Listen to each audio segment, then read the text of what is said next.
So, in the Yang Chen novels, we learn of something called the Unamity Project, and it's a lot darker than you think.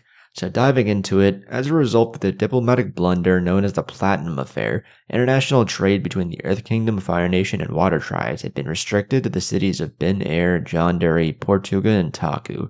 The rulers of the cities became known as Shangs, and were an extremely influential socio-economic and political class. However, the charters that gave them their power stipulated that they could not have any military power and were completely unable to raise a fighting force. Although the Shangs were therefore a powerful group, some were conscious that they were unable to defend themselves at all, and were aware that they were completely vulnerable to the Earth King, the Fire Lord, or the Chief of the Water Tribes in political conflicts in the future. As a result, key figures started to research how they could obtain a weapon of mass destruction that would be able to put power in the hands of the Shangs rather than the governments of the world's sovereign nations. Zongdu Dushim of Bin Air began the project along with Zongdu Chesi of Janduri, the latter of whom proved crucial to the development of the project. Chesi discovered and obtained a number of ancient documents, including extremely rare air nomad acupuncture maps. After Chasey had done enough research, she and her collaborators set up a center of experimentation on an isolated island near the Natsu island chain. They recruited many non-benders, several firebenders, and a few earthbenders, promising good pay and chances of advancement. Most recruits were enlisted from among the local islands, which were generally ignored by state governments across the world. A few recruits came from other places such as the Earth Kingdom's Kolai mountain range. Once the recruits arrived on the island, they were split into several groups, as Chise and her collaborators had developed several different series of human experiments to create new combat techniques and rediscover ancient ones. One experiment involved most of the non-benders. They were forced to endlessly fight each other in unarmed duels, striking crucial areas shown on the acupuncture maps. Through brutal trial and error, the non-benders in this group began to gain a kind of proto-chi blocking ability. Those who were too often defeated in the duels or injured were taken away by the guards. Though the other recruits thought they were going back home, in truth, they were subsequently tortured to death in a nearby bunker, with the overseers trying to learn about the human body and how to correctly use brainwashing. Meanwhile, the earthbenders were taken to the island's volcanic interior, possibly in an attempt to train them as lava benders. The experiments with the earthbenders failed completely, and all of them died.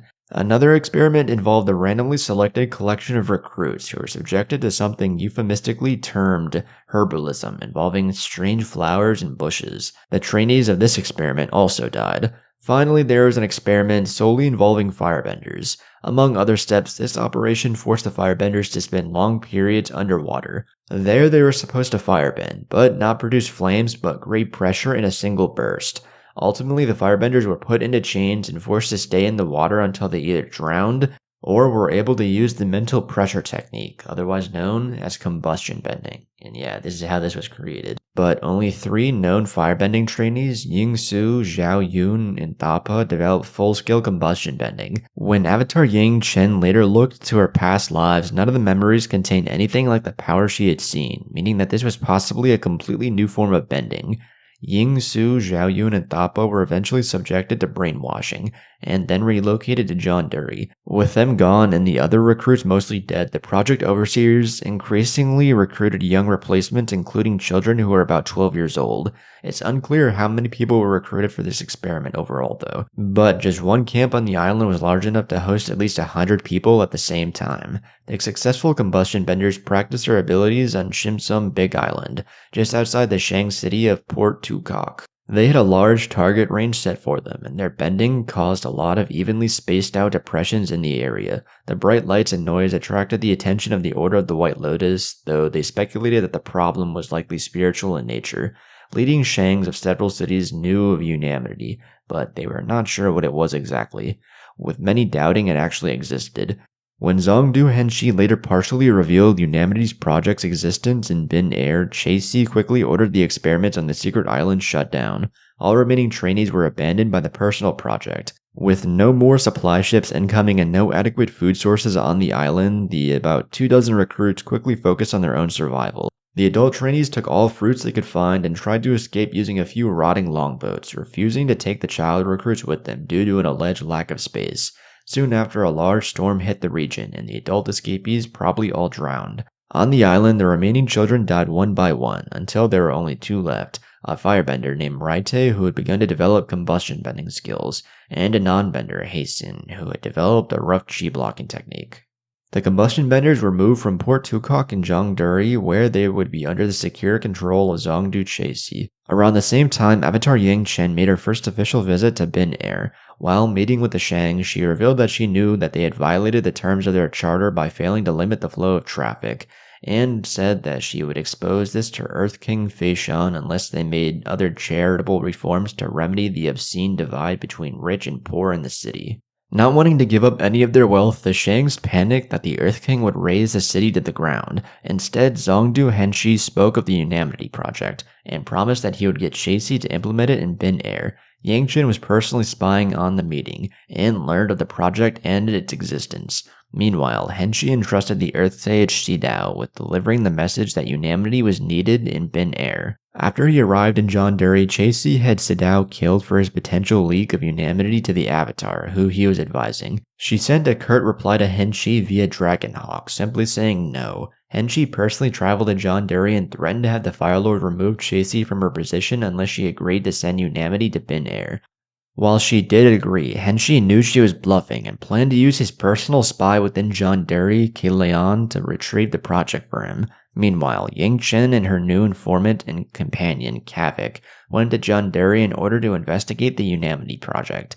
With Kavik getting inside Chasi's association of errand runners, he was eventually trusted to raid a warehouse in Zhongduri that was speculated to have a logbook with details about unanimity. Kavik was unable to find a solid lead but was reunited with Kalian, who is his older brother. After a long conversation where he expressed the predicament he was in, Kalian got Kavik to betray the Avatar by having him tell Yang Chen that unanimity was still in Port Tugok. After that, Kalian arranged for Kavik to accompany the members of Unanimity on a ship to Bin Air. Kavik was unaware of the nature of unanimity until the three combustion benders caused a diversion and were able to get away at the Bin Air docks. Wanting to set things right, Kavik wrote to Yang Chen in Port Tugok, confessing that he had betrayed her. However, she had already concluded that she was wrong, as she had only found the traces of the target practice on the island, while investigating the incident with Mama of the White Lotus. After returning to Zhongduri, she picked up Taeyagum, Akudon, and Jujinta, and brought her allies to Bin Air in order to prepare and put a stop to unanimity. Henshi organized a display of might, posting the three combustion benders across different locations in the city, with Thappa firing a warning shot to keep the Earth King's forces at bay, while Zhao Yun and Yingsu intimidated the people of Bin Air. After Kavik tailed the combustion benders and pinpointed their locations, Yang Chen was able to conduct a swift raid on Zhao Yun's position by removing the air from the room until he passed out.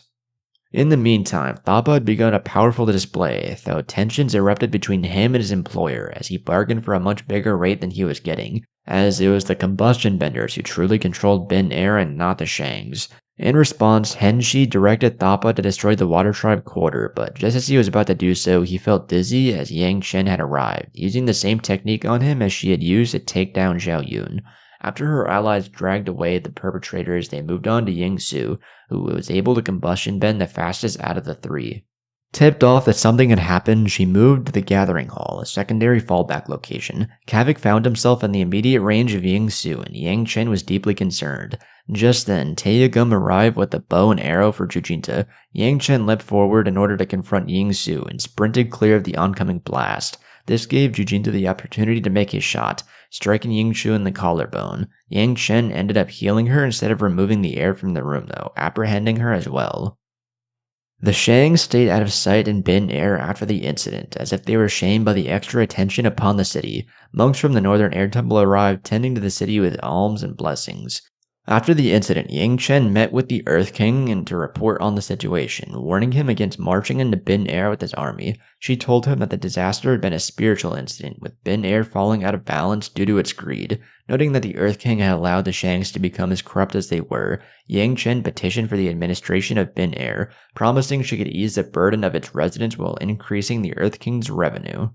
She was granted this after she lied that Avatar Sito could advise her on her every move. The Avatar and the Earth King agreed on the way forward for the time being, although Fei Shan was unsure if everything was correct after having received a cryptic letter from Henshi before the incident. He threatened that he may do something terrible to the four nations if he learned that the incident was the work of a man. The members of the project in Ben Air were taken to the Northern Air Temple. The combustion benders were confined to hamlets that were inaccessible without the use of flying. While Henshi was confined to an ordinary room, Abbot Sunam was disappointed in Yang Chen having made jailers of the monks, warning her that if the men who guarded the perpetrators got a taste for domination, they would lose what made them air nomads.